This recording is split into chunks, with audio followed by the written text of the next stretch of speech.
The solicitor slid the envelope across the desk without looking at her. Margaret Holt picked it up. The paper was thick, expensive in the way of things that declare their seriousness before you have read a word. She held it for a moment. She had learned, in 31 years and one particular marriage, that things that arrived in thick envelopes were rarely presenting good news. They were usually presenting consequences. She opened it. The words required 3 readings. On the first, she thought she had misread a sentence. On the second, she was certain there had been a printing error. On the third reading, she placed the envelope flat on the desk in front of her, set both hands on top of it, and looked at Philip Graves across the polished table. Philip Graves wore round glasses and had the specific manner of a man who has delivered impossible news so many times that the impossibility has entirely stopped registering for him. He said, "You are now the Duchess of Aldermere." She said, "I do not want to be the Duchess of Aldermere." He said, "That is not, I am afraid, how inheritance law is designed to work." The cousin she had met precisely twice, both times at funerals, both times on opposite sides of a crowded room, both times with no more acknowledgement than a nod from across 12 feet of formal carpet, had died 6 weeks earlier. The 8th Duke of Aldermere, a man named Geoffrey Holt who had found the title considerably more engaging than any of the people who shared his last name, had left his entire estate through a legal clause so obscure that his own solicitors had never expected it to become relevant. The male line of Aldermere had ended with Geoffrey. The estate required a Holt. Margaret was the only remaining Holt who qualified. And so, against all probability and without any desire she had ever expressed, she had become responsible for 43 rooms, 900 acres of northern English land, a groundskeeper named Arthur who was 74 and deaf in his left ear, 4 centuries of recorded legal obligation, a heating system that had last been properly serviced in a different century, 3 tenanted farm families on the western edge of the estate, and a title so old it had its own postcode. She sat in Philip Graves's office for another 40 minutes. He explained things. She asked 2 questions, both of them practical, neither of them about how she felt, because how she felt was something she would address later, alone, when it was not costing her a solicitor's hourly rate to do it. She signed where he indicated and asked for copies of everything. She drove out of the market town and north on the ring road and then onto the smaller road where the stone walls began, and she did not think about the title or the estate or the 400 years of obligation that had arrived in a thick envelope that morning. She thought about the 4 chicken thighs she had bought at the supermarket. She had planned to cook them that evening. She was not going to cook them that evening. She thought about whether they would keep until the following evening, or whether she needed to move them to the freezer, which would require defrosting them with more advance notice than she currently had, which made everything more complicated. This was how she managed large things. She gave her hand something small while the rest of her adjusted. She drove up to Aldermere on a Thursday in early March, having spent the 10 days since Philip Graves's office reading the estate binder twice, mapping the roads, making 3 more phone calls to the solicitor, and not sleeping especially well without examining why. The village of Aldermere Cross appeared first, a long, low settlement of stone buildings arranged along both sides of a road too narrow for 2 cars to pass each other without negotiation. There was a post office with a sign, a pub called the Groom's Arms whose painted board had been weathered to the point of impressionism, a general shop, a church with a graveyard that occupied more land than the village it served. A woman outside the post office watched Margaret's car pass without waving. 2 men outside the pub did the same. It was not unfriendly. It was the specific calibrated neutrality of a community that had been watching people arrive at and leave the estate gates long enough to know not to invest anything in arrivals. The road out of the village narrowed further between stone walls that became older and more certain as she drove, and then the gates appeared. Iron. Heavy. Old in the way of things made by people who expected them to outlast themselves and turned out to be right. One of the gates was hanging at a slight angle, engaged in the final stages of a long argument with its own hinge. The other was steady. Both were tall enough to make clear that entry was not a casual act. She got out of the car. She pushed the steadier gate. It groaned deeply, the groan of metal that has not been asked to move in a considerable time. She drove through. She parked on the gravel in front of the house. The house. She had looked at photographs. She now understood that photographs had been deceiving her, not with malice but with the fundamental limitation of photographs, which cannot convey the specific quality of standing in front of something very old and very large that has been waiting in one place for an audience for an extended period and is examining whether you are a reasonable substitute for what it was expecting. The stone was the specific gray of centuries of weather, absorbed and never released. The sky behind the building was a harder gray. The towers at the 4 corners were functional towers, with windows that were narrow enough to confirm that the building's designers had prioritized survival over domestic comfort, and had been correct to do so for most of the building's existence. She counted the visible windows on the front face. She stopped at 32. Arthur came from the direction of the stables, moving with the deliberate pace of a man who decided some years ago that there is no event in the world worth the expenditure of additional speed. He wore a flat cap and a wax jacket that had been through several decades of weather without either improving or deteriorating, having reached a state of permanent weatheredness that seemed its natural condition. He looked at her with the expression of someone appraising a new arrival they do not expect to last the season, but are professionally restrained from saying so. He said something. She was 6 feet away and the wind took part of it. She stepped closer. He repeated it, louder, with the manner of a man who considers repeating himself a significant concession. Jeffrey kept the east door locked. I have the key here. She said, Thank you, Arthur. He measured her with his gaze for another moment. Then he produced a key from his jacket pocket and held it out. She took it. He turned and walked back the way he had come at the same pace. She went in through the east door. The entrance hall smelled of cold stone and old wood, and something below both of those, dust and time and the specific atmosphere of rooms that have been closed long enough to develop their own interior weather, independent of what the outside world is doing. The floor was large stone flags worn uneven by generations of feet. The ceiling was high enough that sound took a moment to return from it. The fireplace at the far end was vast and empty, and had the settled cold of something that has not been warm in months. She went through the house with a notebook. She opened every door. She counted rooms and ceilings and assessed windows and radiators and the state of each floor under her feet. She did not hurry. She had learned not to perform her reactions to things while she was having them. It was a practice she had developed in the marriage, a habit that had started as defense and ended as genuine preference. 11 ceilings were intact. The rest ranged from stained and compromised to actively ambitious about their relationship with the floor above, and she did not walk under 2 sections on the 3rd floor. The heating system was non-functional across 2 wings. 3 bathrooms were operational. The kitchen worked. She came back to the main staircase. She sat on the bottom step. The cold that came up through the stone was the cold of a building that has not been warm since autumn. She sat with it for 4 minutes, which was the amount of time she had learned to give large things, the amount of time it took for the full weight of a situation to press through her chest and out the other side rather than accumulating. Then she stood, straightened up, and went to find the kitchen. The kitchen had been recently used. A kettle on the counter, a clean mug on the draining rack, a jar of coffee, 2/3 empty.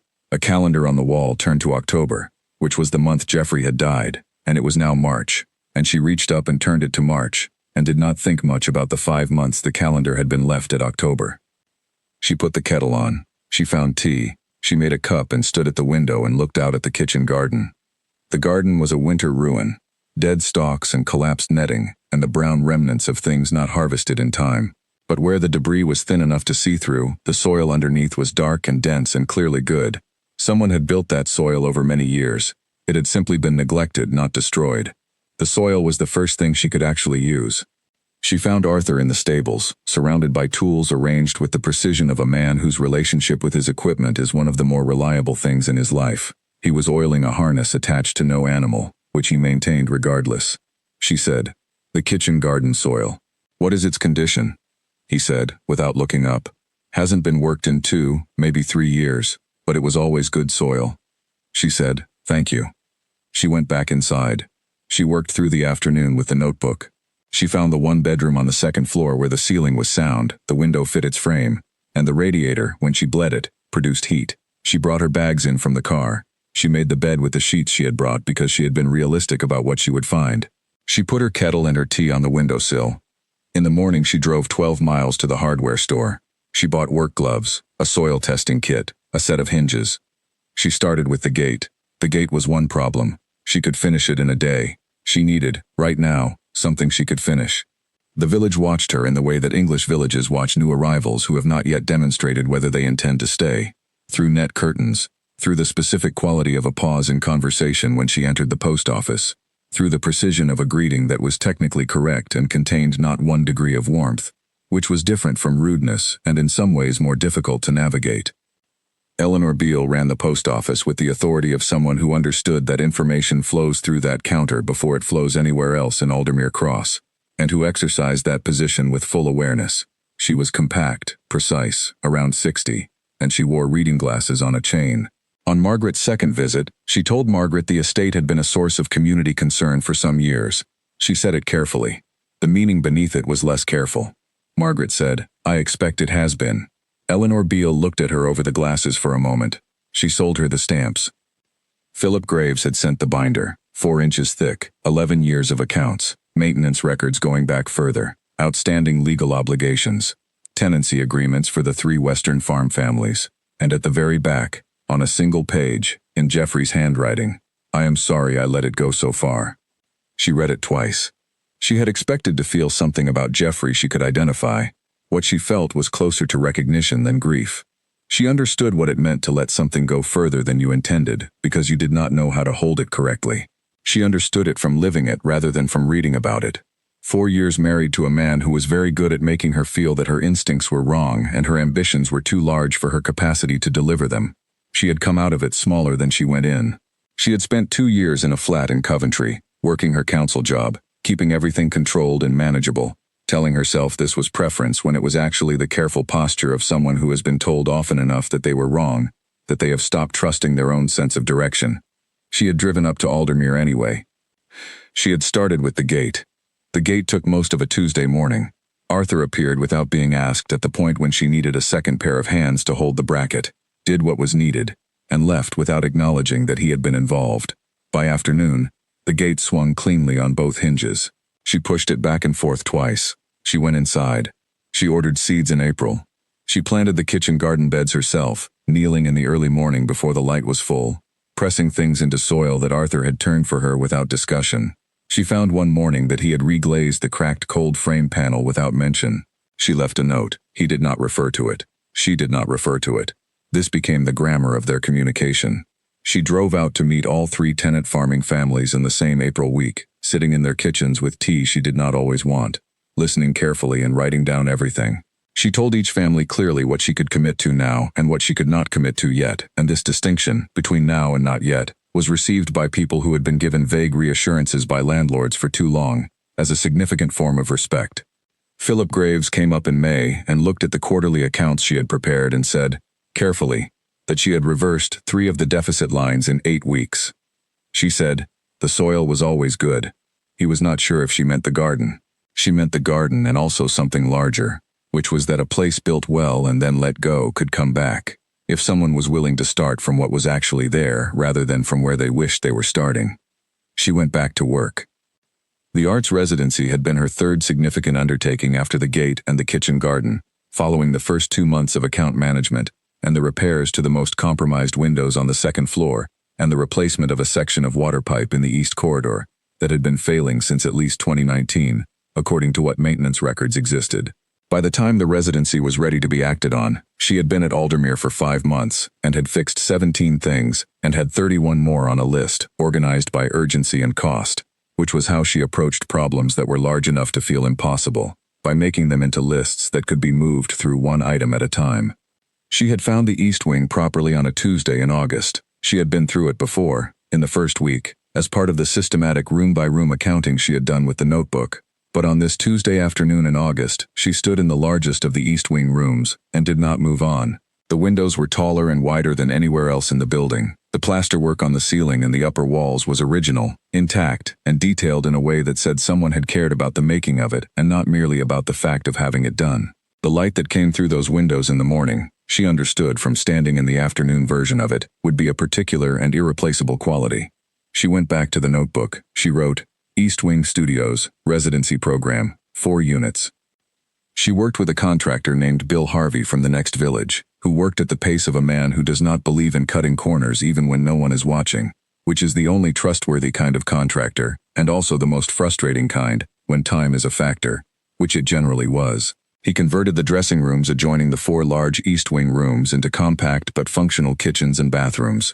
He patched the plasterwork where it was damaged and left undisturbed what did not need attention. He wired new circuits without taking shortcuts through old stone. He took longer than his estimate on every phase and produced work that justified the additional time, which she found she could not argue with even when she wanted to. She put out the residency call in October.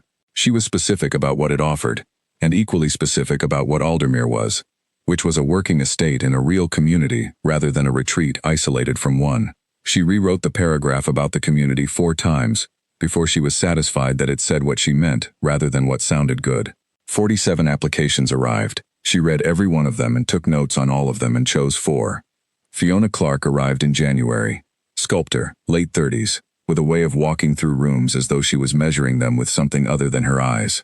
She had set her bag down in the studio, looked at the windows, looked at the plasterwork, looked at the view across the grounds and said, "This is extraordinary." Margaret had started to explain something about the plasterwork.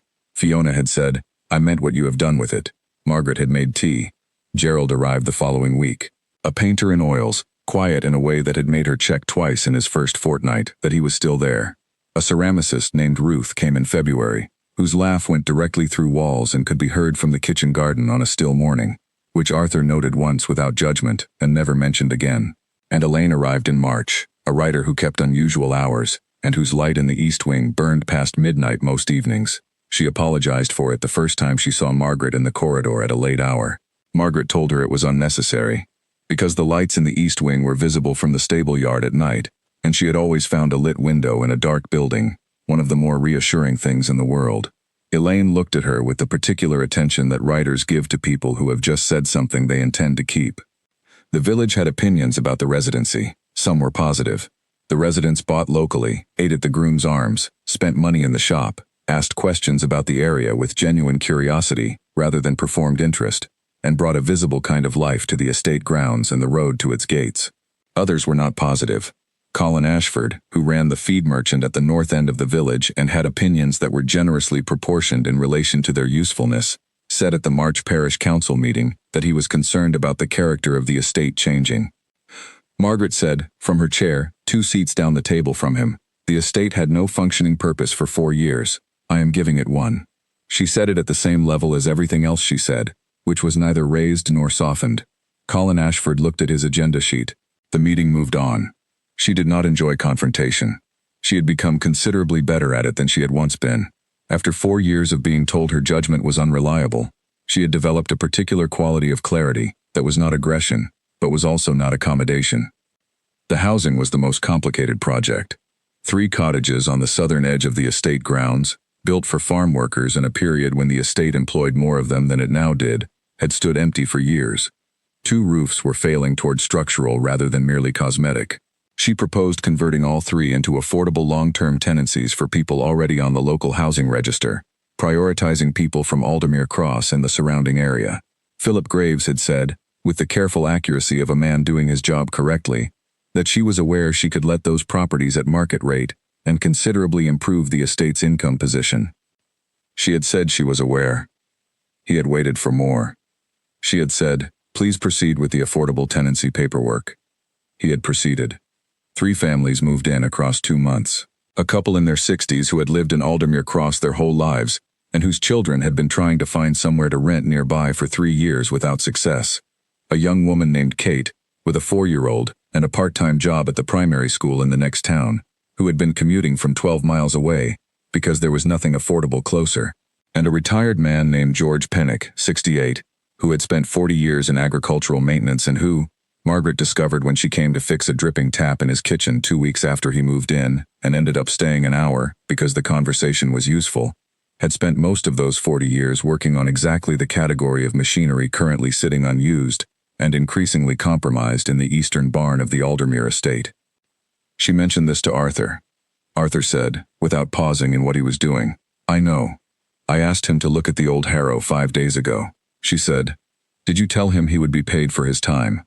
Arthur looked at her with the expression of a man who has just been asked whether he locks the stable door. She went to George Pennick and asked him directly what the current rate was for agricultural maintenance consultation in the area. He told her a number. She paid it without negotiating. He looked mildly surprised and then, after a moment, not surprised at all. He started coming in 3 mornings a week, then 4.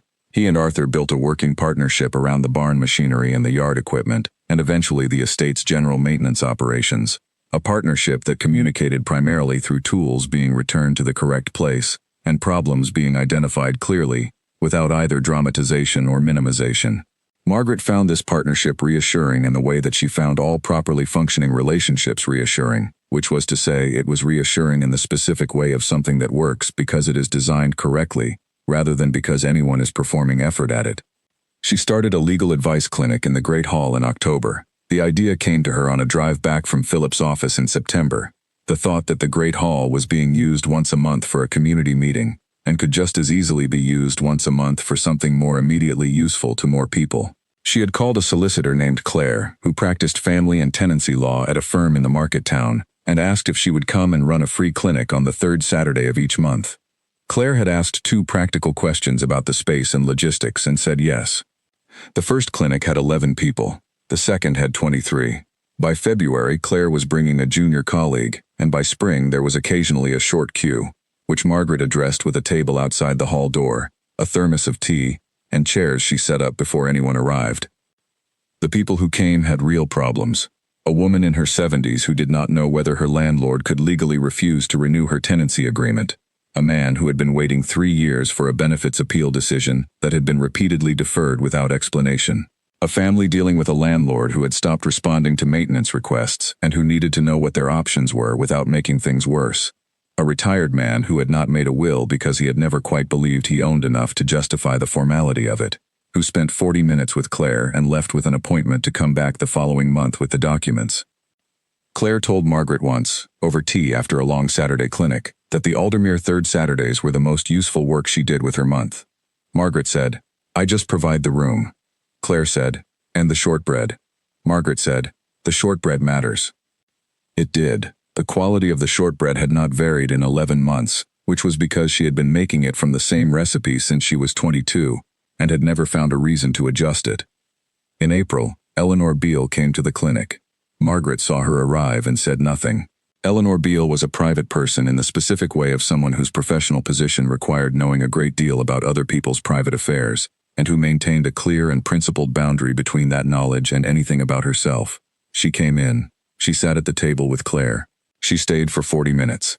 When she left, she adjusted her coat in the corridor and said to Margaret, who was near the far end of the hall, "The shortbread is better this month." Margaret said, "I changed the butter." Eleanor Beale received this as meaningful information and left. She never mentioned the appointment.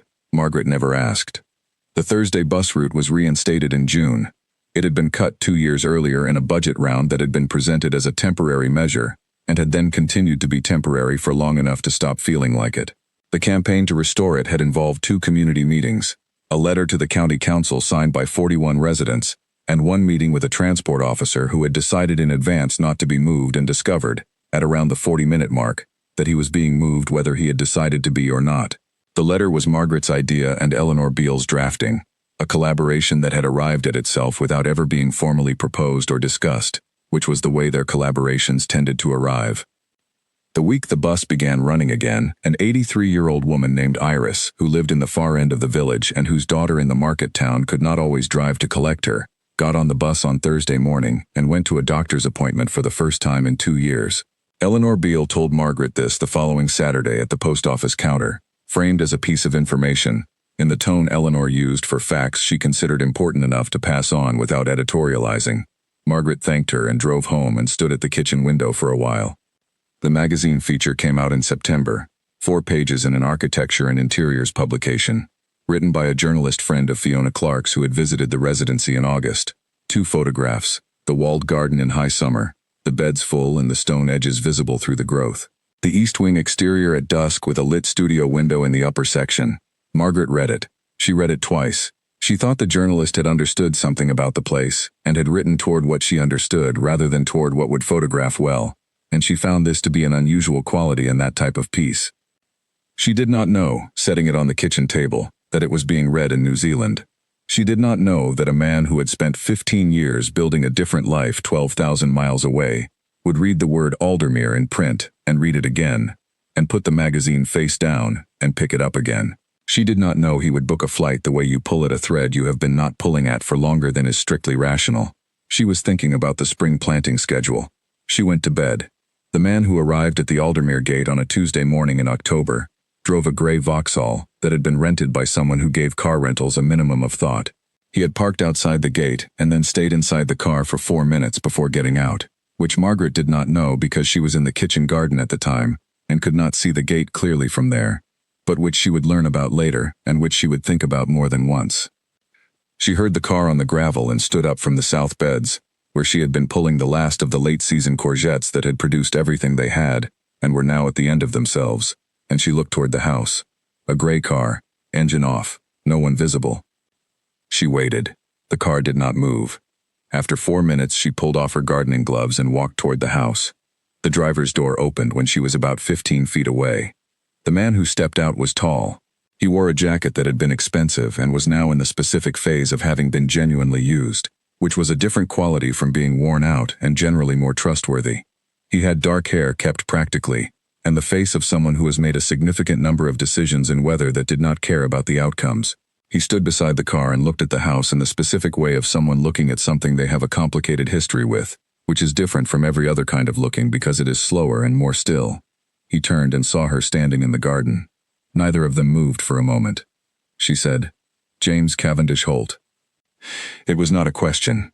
She had a photograph in the estate file Philip Graves had assembled, and she had looked at it long enough to have a clear sense of the face before putting it away, because she had the instinct that memorizing a person from a photograph before meeting them had a quality she did not want to bring to the introduction. He said, "You are not what I expected." She said, "What did you expect?" He considered this. He was not the kind of person who answered immediately, she noted. He appeared to be someone who waited until he had something accurate to say, rather than something rapid. He said, "Someone who had acquired something and knew it." She said, "I did acquire it." He said, "Not the way I mean." She looked at him. He looked back at her. They were both, she could see, people who did not look away from this kind of direct exchange. She found this useful as information. She said, "Come inside. I will make tea." He followed her in through the east door. Arthur was crossing the stable yard when they passed the opening. He stopped in his track, looked across at James, stood there for a moment in the measuring way he stood with things he was calculating, and said, "You look worse than the last time I saw you." James said, "Hello, Arthur." Arthur picked up what he had been carrying and continued across the yard. James stood in the east door passage for half a second longer than was required, and something moved in his expression that she did not try to name because it was layered and not hers to interpret yet. They sat at the kitchen table. She made tea. She let the silence settle, because some silences need settling before you can do anything useful with what lies underneath them. He said, "I did not come to make a claim." She said, "I know." He said, "I signed the papers. That is done." She said, "I know." He said, "I just needed to see it." She said, "I know that too." She picked up her mug. She said, "The Northfield has a drainage problem I cannot get a straight answer on from anyone I have hired to look at it. You grew up on this land. I would rather ask someone who actually knows it." He looked at her. The look lasted a moment longer than a neutral look lasts, which was information she also found useful. She got her notebook. They were at the table for an hour and 20 minutes. He knew the land with the specific knowledge of someone who grew up on it and paid close attention. The kind of knowledge that is spatial and embodied and comes from childhood and adolescence spent outdoors learning a place's habits. He talked about the Northfield with the particular energy of someone who has been carrying a specific frustration about a specific problem for a long time, and is relieved to be releasing it to someone who has a notebook in front of her and is writing things down. She took notes. She asked questions when she needed precision, and let the information arrive on its own when it was coming. George Pennock came in at midday for his tea. He looked at James across the kitchen. He said, "You are the one who put the note in the margin of the old drainage maps. The Eastern Redirect." James said, "That was my grandfather's original thinking. I was the one who read the maps and understood it." George said, 3 wet winters we could have avoided if Jeffrey had listened to that note." He poured his tea. He sat at the end of the table. He continued the conversation as though he had been part of it from the beginning, which was the quality of people who have earned the authority to be part of conversations without requiring formal invitation. James stayed longer than a week. He had told his business partner in New Zealand that he would be gone for a week, and on the 6th day he extended the return flight without mentioning it to Margaret, sending a brief message to the partner whose reply arrived quickly and contained a single word that was not a question. She did not ask him about the reply. She understood, from the quality of that single word, something about the partner's understanding of the situation. He moved into the East Wing flat that Fiona Clark had vacated when her 4-month residency ended. It was the smallest of the 4 studios, a sitting room, a bedroom, a small kitchen, a bathroom. He took it without discussion. She did not offer him anything in the main house, and he did not ask for it, and this arrangement felt correct to both of them, without either of them saying so. He fixed the drainage problem on the north field over 3 days in November weather that was deteriorating into the kind of rain that means business. He worked alongside George Pennock, the two of them in the field from before the light was full until the light was gone, and came in at the end of each day with mud on his boots and on the knees of his trousers, and the look of a man who has been doing something that needed to be done, and is satisfied by this regardless of the weather that came with it. On the 4th day the drainage worked. The water moved in the direction water is supposed to move and stopped collecting in the low section of the north field that had been useless in wet weather for years. He drove Arthur to a hospital appointment in Carlisle on a Thursday in November. He had overheard Arthur mention it in passing in the yard and had simply appeared with the car at the right time. Arthur had gotten in without comment. This was, Margaret understood when she learned about it, the most significant form of acceptance Arthur had available. He and Margaret ate dinner together 3 times a week in November. 4 times in December. They did not discuss this pattern. To discuss it would require naming what kind of thing it was, and they were both people who preferred certainty to naming, and neither of them was certain yet about the precise nature of what was accumulating between them. So they ate dinner and talked about the estate and the land and the coming season and the community and the people in it, and the accumulation continued without being named, which was the correct pace for it. Philip Graves came up in December for the year-end account review, and sat at the kitchen table with the figures Margaret had prepared, and looked at them carefully, and said that the estate was, for the first time in the 11 years covered by the records he held, operating at a surplus across 4 of the 8 account categories. He said this in the tone of a man reporting a fact that is also, for him, a mild surprise. She said the soil was always good. He said he thought perhaps she meant something more than the garden by that. She said perhaps she did. The second spring was different from the first. Not in the way of things that changed dramatically. In the way of things that have been properly established and are now developing on their own terms. The kitchen garden beds that she had planted in the first spring were producing in the second, with the confidence of ground that has been given the right conditions and knows how to use them. The north beds particularly. Arthur had been right about the north beds from the first time she asked him. James walked the land in the mornings. She had begun to notice this somewhere in November, and it had become, by March, simply a fact about the days. That he was out in the fields in the early hours before the rest of the estate work began, with the particular focus of someone who is reacquainting themselves with something they know well, but have been away from long enough that the reacquaintance requires attention. He came back with observations. He made notes of his own. He began talking to George Pennock about the machinery in the eastern barn, and this conversation expanded over several weeks into a comprehensive assessment of what could be restored and what should be replaced, and what the land management required that it did not currently have the capacity to support. She listened to these conversations when she was in the room and took notes when she had the notebook with her and filed what she learned in the ongoing account of the estate that she was maintaining, in a series of notebooks that were now filling a full shelf in the estate office. Paul Hartley, who ran the largest of the 3 tenant farm operations on the western edge of the estate, came in to talk to Margaret in March about a section of boundary fencing that had been in poor repair for 2 years. He and Margaret and James sat at the estate office table with a map, and James talked about the boundary history from memory, which Paul Hartley received with the specific kind of attention that a farmer gives to a person who knows what they are talking about from the ground up, rather than from a desk. At the end of the meeting, as he was putting his jacket on, Paul said to Margaret, in the way of a man adding a relevant piece of information, "He knows what he's talking about." He meant James. She said she knew. The community meeting in March was about the allotment proposal, which a group of 6 residents from the village had put together over the winter, and brought to Margaret in February. She had received it without committing to anything, because she had learned that pre-committing to community proposals before the community had the chance to argue themselves into ownership of the idea, meant the idea remained hers rather than becoming theirs, and ideas worked better when they belonged to the people who were going to use them. The meeting was in the Great Hall, 31 people, which was the largest turnout yet. The chandelier had 36 working bulbs by this point, the 6 that had been out since she arrived, plus the 2 that had failed in January, and which she had replaced as a matter of the ongoing list. Eleanor Beale chaired it. Margaret sat 2 chairs down. James sat next to Margaret. This had stopped being notable to anyone in the room by March, which was itself notable to Margaret when she thought about it. Colin Ashford said the allotment scheme would work if the designated area was on the south edge of the estate grounds rather than the north edge, because the north edge was exposed to the wind coming off the moors, and nobody would grow anything useful there. James said the north edge had a natural windbreak from the tree line that had not been there 5 years ago and would be effective cover by the second growing season, and that the soil on the north edge was better than the south edge for root crops. Colin Ashford said he did not know that about the tree line. James said he had planted the trees in his last year at Aldermere, before he left, and they had apparently grown as intended. There was a silence in which the meeting absorbed this information. Eleanor Beale said, "The north edge it is then. Shall we proceed to the practicalities?" The meeting proceeded to the practicalities. Afterwards, when most people had left and Eleanor Beale was stacking chairs at the efficient pace of a woman who does not expect other people to do things she can do herself, she paused and looked at James and Margaret, who were talking to Paul Hartley near the door about the western boundary fencing. She said nothing. She picked up another chair. Whatever she was thinking, she kept it. Margaret drove home that evening in the dark and parked in the gravel, and sat in the car for a moment before going in. The east wing had a light on.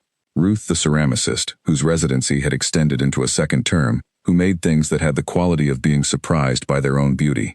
The stable yard lamp was on. The grounds were dark beyond it. She went inside and made tea and stood at the kitchen window. James came in an hour later. He poured tea from the pot she had made and sat at the kitchen table. She was going through the estate correspondence, a Thursday evening practice she had developed in the first autumn, when it became clear that correspondence did not address itself.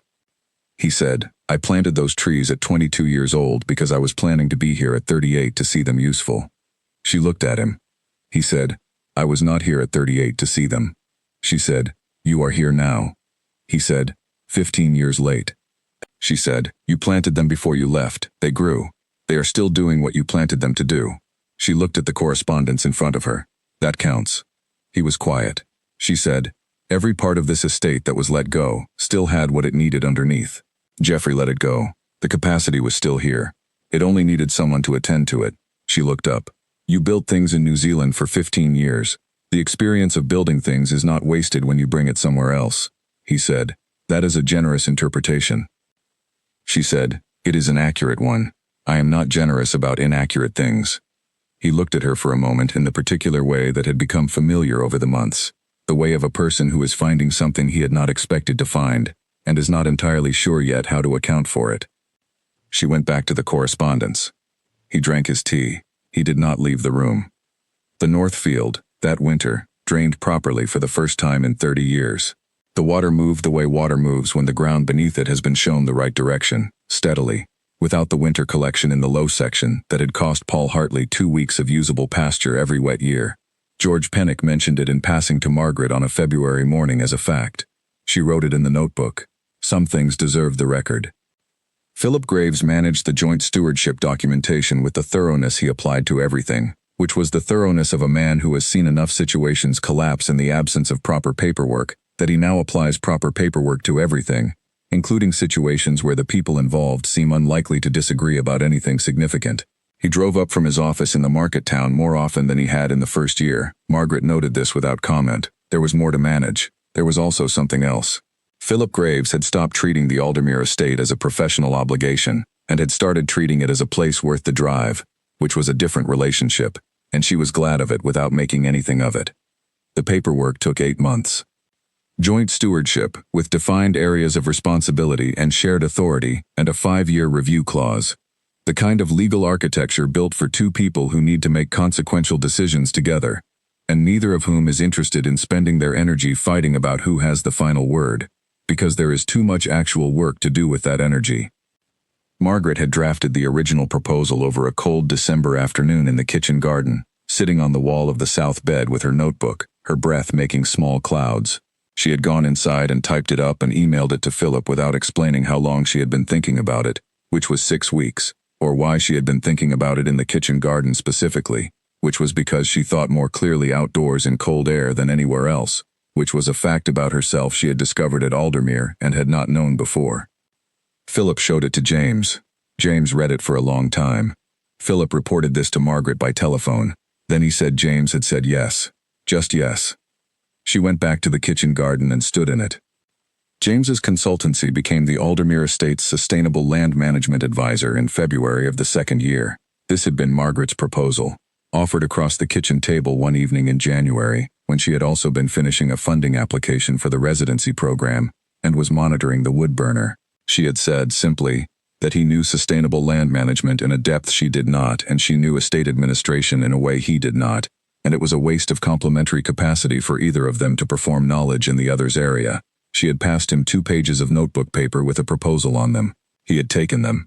He had called his business partner in New Zealand. 2 days later, he had said yes. The land changed under his attention in the way that things change when someone who knows them well engages with them properly. Not dramatically, not with announcements. The sustainable rotation he introduced to the tenant farms moved through conversation with the farmers, rather than through instruction from the estate, which meant the farmers participated in the changes and owned them as their own thinking, rather than receiving them as the estate's decisions, which was a distinction that mattered to farmers who had been receiving decisions from above for generations and had a well-developed instinct for the difference. Paul Hartley told Margaret on a Friday morning in April that James knew what he was talking about. He said it as a statement of confirmed fact rather than an opinion, in the tone of a man who has been watching and has now reached a conclusion he is prepared to commit to. Margaret said she knew. Paul Hartley nodded and went back to the field. The walled garden expanded in the second spring. Margaret had planned the new beds through the winter, mapping them in the notebook and then on graph paper and then on the ground itself with stakes and string before the frost came. James had helped lay the beds alongside Arthur and George Pinnock and Danny Ashford, who was 16 and the son of Colin Ashford, the feed merchant, which was a fact that had produced in Colin Ashford an expression layered enough that Margaret had decided to give him time to process it rather than observe it closely. Danny had appeared in the stable yard on a Saturday morning in February, wearing a jacket that was too thin for February and boots that were appropriate, and had asked Arthur if there was useful work he could do on the estate. Arthur had said yes. With the economy he applied to everything. Danny had come back every Saturday. By March he was arriving 3 afternoons a week after school on his bicycle, which he left against the stable wall. By summer he was there most days when he was not in school and was asking questions about soil composition and seasonal timing, and the long-term logic of what was being planted where. Questions with the quality of someone who has found the thing their mind is made for, and is unable to slow it down now that it has begun. Margaret paid him at the rate appropriate for his age and the work. George Pinnock began teaching him, which was not something he announced but which became evident over several weeks as Danny's questions became more sophisticated, and George's answers became more extended, and eventually the two of them were having long, specific conversations in the barn about drainage principles and machinery function, and the relationship between soil chemistry and what a crop could be asked to do. Arthur watched this from the stable yard with the quality of observation he brought to things that mattered. He did not comment on it. In September, in the flat tone he used for things he considered important, he told Margaret that Danny was the most naturally capable young person he had worked alongside in 50 years. She wrote it in the notebook. Arthur had said it as a factual report. She received it as one. The community meeting in November was the largest the Great Hall had hosted, 43 people, which required every chair she owned, and 4 borrowed from the church hall. The agenda covered the allotment scheme, the July estate grounds event that the village committee had proposed and was now actively planning, and the question of the annual estate accounts summary, which she had started sharing with the community in her second year, on the grounds that people who lived adjacent to an estate had a reasonable interest in knowing whether it was being run responsibly. Eleanor Beale chaired it. This had become her role without any formal appointment. She had the authority for it, and the particular combination of fairness and precision that the role required, and there had never been a meeting at which anyone else seemed like the better option. James sat next to Margaret. He had been at the 2 previous community meetings and would be at the next ones. His presence at estate matters was no longer something that required explaining or noting. It was simply a fact about how the estate functioned. Someone put a fruitcake on the back table without attribution. It was dense and very good. The kind of cake that is the product of a serious recipe made by someone who knows what they are doing with it. At a moment around the 90-minute mark when the temperature in the room had elevated and the allotment subcommittee was in the process of having a disagreement about the boundary of the proposed growing area, Colin Ashford went to the back table and cut himself a piece. 3 other people did the same within the next 2 minutes. The temperature in the room fell by approximately 10 degrees, and the subcommittee resolved the boundary question inside 5 minutes. Margaret ate a piece at the end of the meeting and thought it was genuinely excellent. She asked, quietly, who had brought it. Nobody knew. Arthur had left before the end of the meeting, as he sometimes did. The stable yard light was on when she drove past on her way to park the car. The chandelier was fully lit for the first time that evening. She had been up on the stepladder that morning with the 6 replacement bulbs she had finally ordered after 14 months of meaning to order them, and James had held the base of the stepladder and told her the 3rd bulb from the left was sitting slightly crooked, which she already knew, and which she corrected before tightening. When the last bulb was in and she climbed down and they both looked up at the chandelier burning at full capacity, the hall had a different quality. Not brighter, exactly. Complete.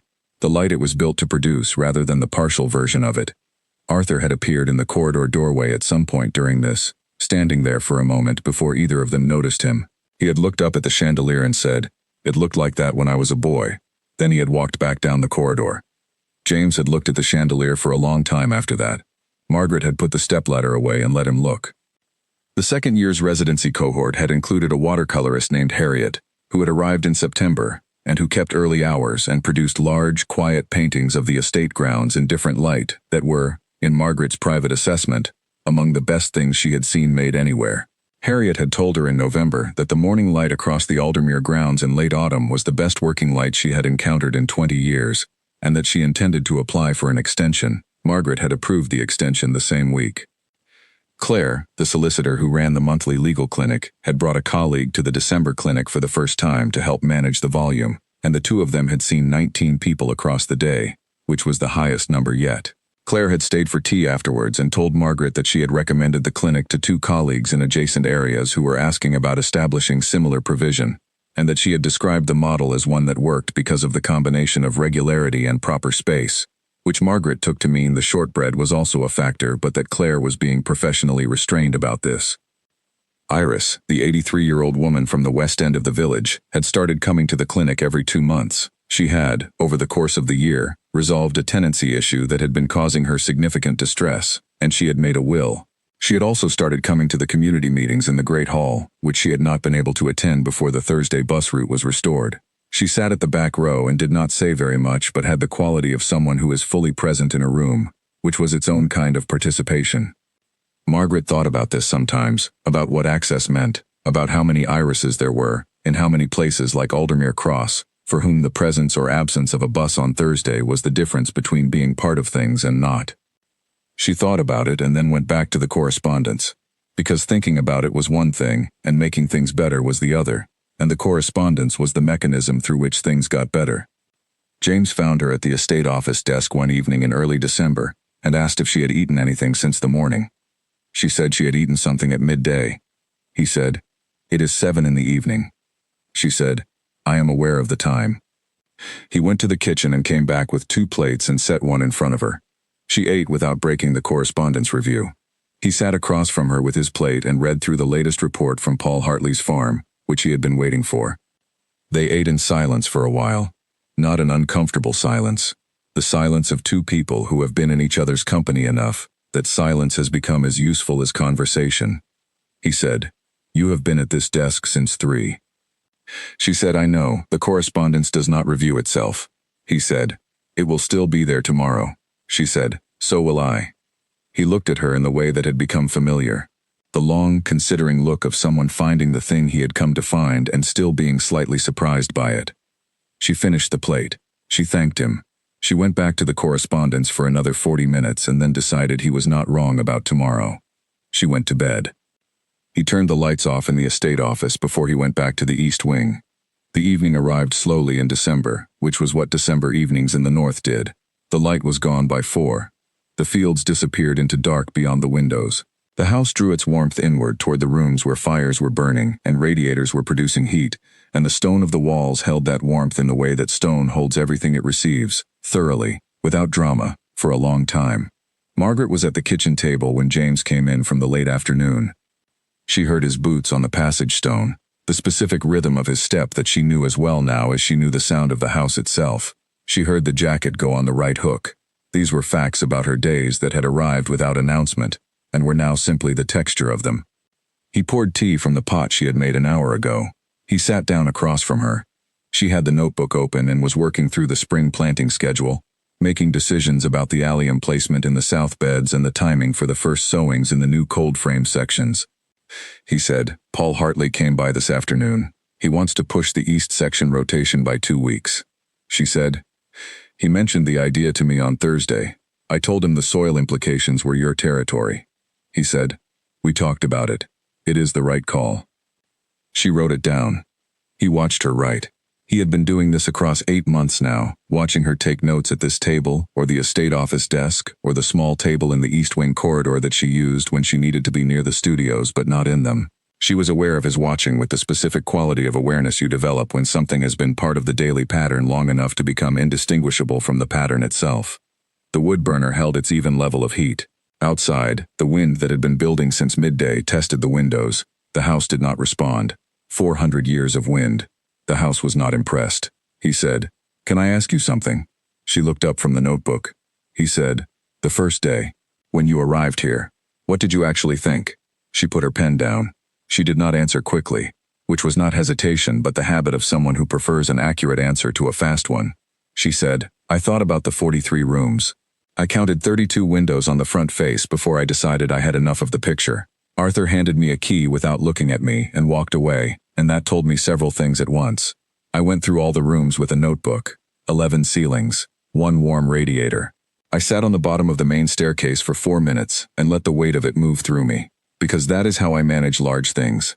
I give them the time they need to move through, rather than trying to stop them." She paused.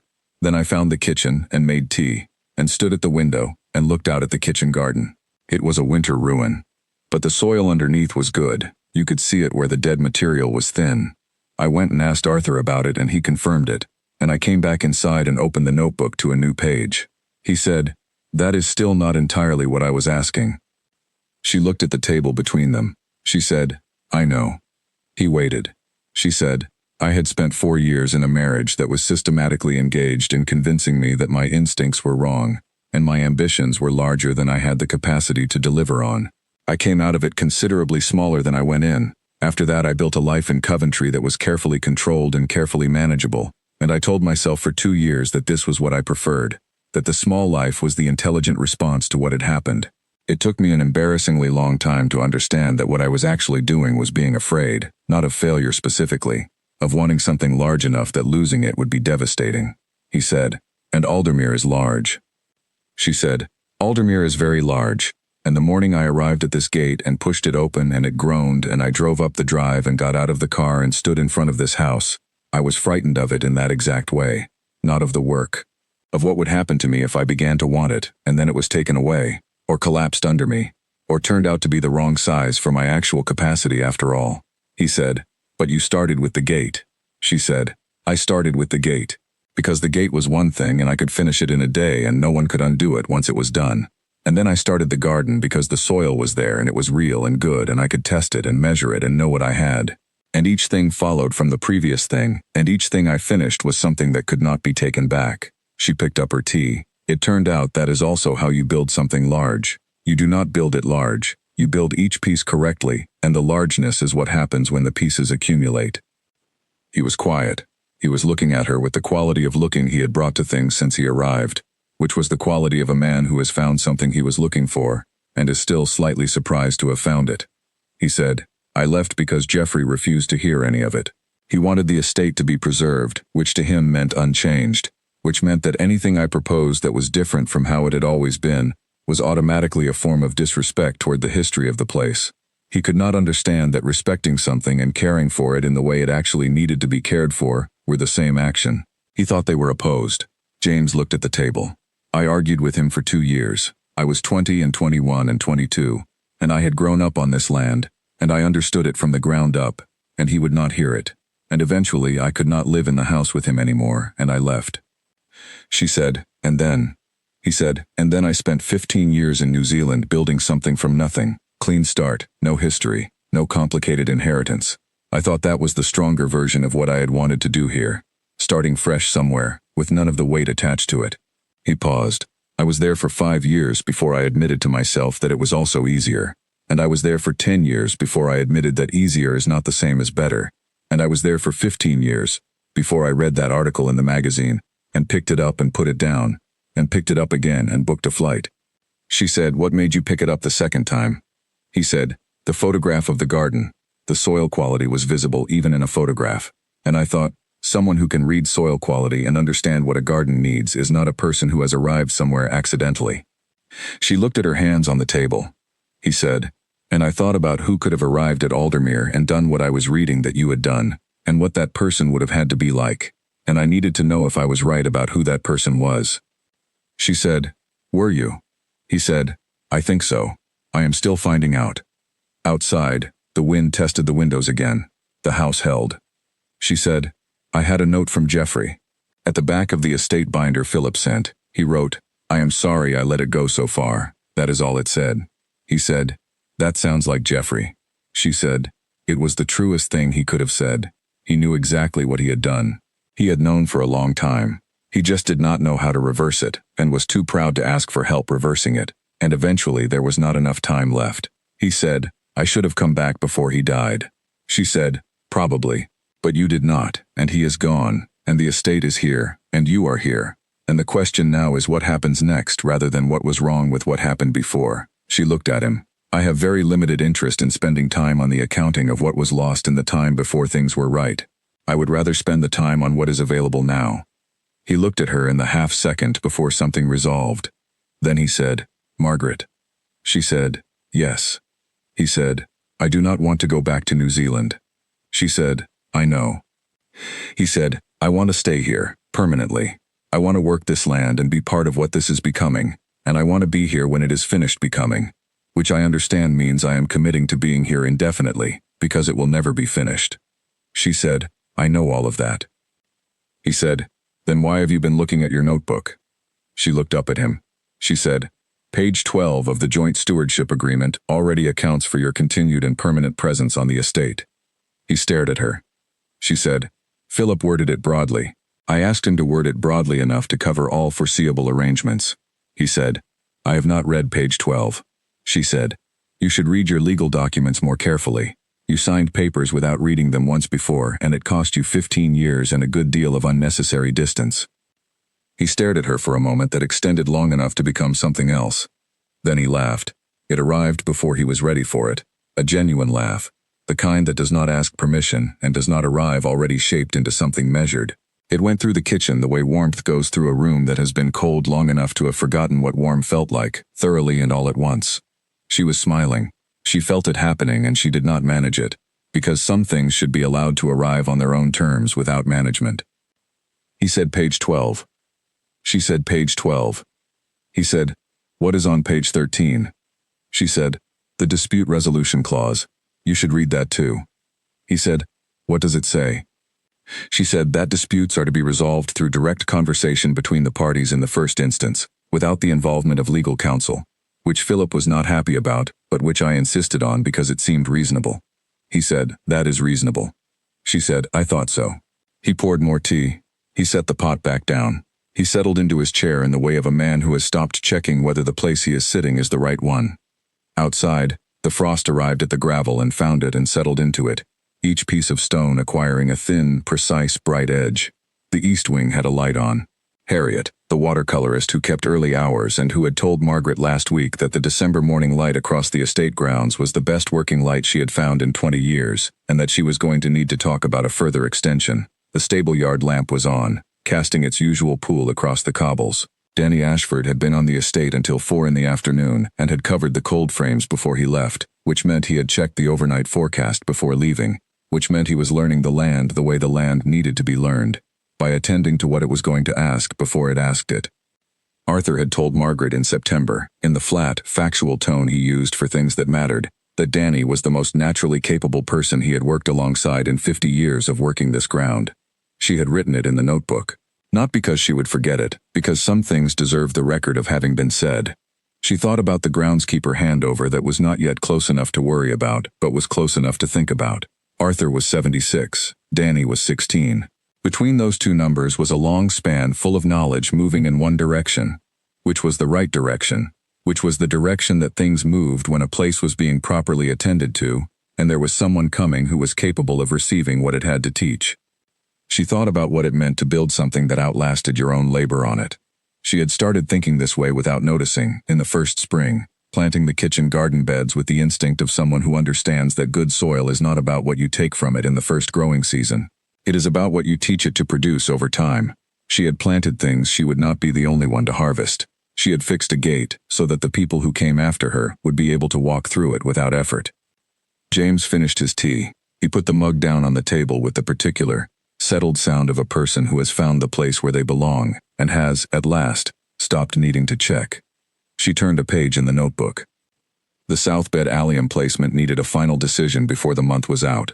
The new orchard section that James had proposed and she had agreed to after a week of thinking required stock sourced by February if the planting was to go in at the right time. The January community meeting needed an agenda, and she needed to decide about the allotment fencing before then because the committee would ask. The second-year report for the residency program needed to go out to the current funders and the prospective new funder by the end of January. There was work to do. There was always work to do. She had always found this the most reassuring kind of fact, the comfort of a list that could be moved through, of a thing that could be built from wherever you currently stood, of each day having in it something that had not been there before the day's work was done. James stayed at the table. He was not going anywhere. There was nowhere he needed to be except where he was, and they both understood this, and neither said it, because some things were most accurately held in silence once they were sufficiently true. The saying of them was for the period before they were solid. Once they were solid, they did not need saying. The wood burner made its level sound. The house settled around them, all its rooms present, its ceilings holding, its windows fitted in their frames, its gate swinging cleanly on new hinges at the end of the gravel drive. The kitchen garden was resting under the winter, the soil below it dark and patient and good. The East Wing studios had their lights and their artists and their output, and their particular quality of life that was visible from the stable yard at night, and that Margaret had always found reassuring. The cottages on the southern edge had their families and their warmth, and a 4-year-old who had never known this place as anything other than the place where she lived, and who would not. Aldermere was not finished. It would not be finished. That was, Margaret had understood before she had words for it, entirely the point. You did not restore a place like this to completion. Completion was not the condition you were working toward. You returned it to the state of being properly attended to, and then you kept attending to it, and that was what it asked of you, which was also what it gave back. The specific purpose that comes from being the person who shows up and does the work that the thing in your care requires, day after day, without requiring the work to be impressive or finished or to arrive at an ending. She had started with the gate, because the gate was one thing, and she could finish it in a day, and finishing it was the proof she needed at that moment that she could finish anything. Everything else had followed from that. The garden from the gate, the studios from the garden, because the quality of soil and light and the visible capacity of the place to support things that were made with care was what had made the residency legible as an idea. The housing from the community understanding that began to develop when the residency's residents ate at the pub and bought bread on Thursdays. The bus from the housing, from the clinic, from the community, from the garden, from the gate. James from the magazine feature that was written about what the garden and the studios had become, and that he had picked up and put down and picked up again in a farmhouse in New Zealand, on a morning he could not have predicted would be the morning that brought him back. And from James the Northfield draining correctly for the first time in 30 years, the eastern barn machinery restored rather than replaced, the sustainable rotation that the tenant farmers had taken on as their own, the trees he had planted at 22 doing the work he had planted them to do, the slow, accumulating evidence that what he knew and what she knew were not the same knowledge and were not supposed to be, and that the place they were both attending to was better for having both kinds of knowledge working on it.